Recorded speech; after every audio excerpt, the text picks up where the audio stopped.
Kuya, dalawang kuyang magkapatid, magandang hapon po sa inyo. Ayan po si Kuya, bali 2 years stroke na po siya.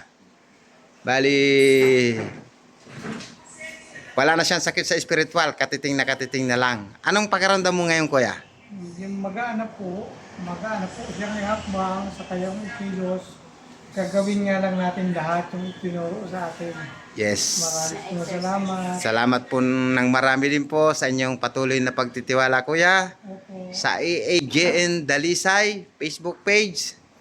At ipagpatuloy nyo lang po ang inyong exercise para sa tuloy-tuloy na inyong paglakad ng maayos. Opo. Dahil 2 taong kang na-stroke, ngayon maganda na po sa pakiramdam nyo po ang kilos nyo. Tingnan nga po Kuya yung paglalakad nyo po. Lalakad po kayo na.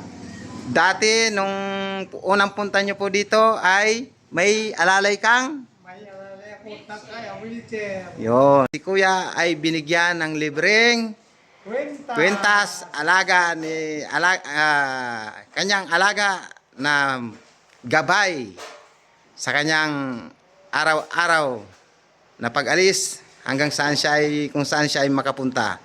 Maraming salamat po. Huwag po kayo magsisilos.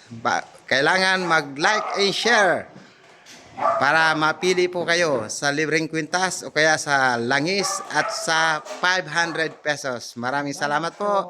Bye-bye po. Taga saan po kasi kayo, Kuya? Kabuyaw. Yes, Cabuyao, Laguna. Bye-bye. Yan. Thank you so much. Masaya na sila. Maraming salamat. Okay. Sabi natin kanina. Thank you po, Lord.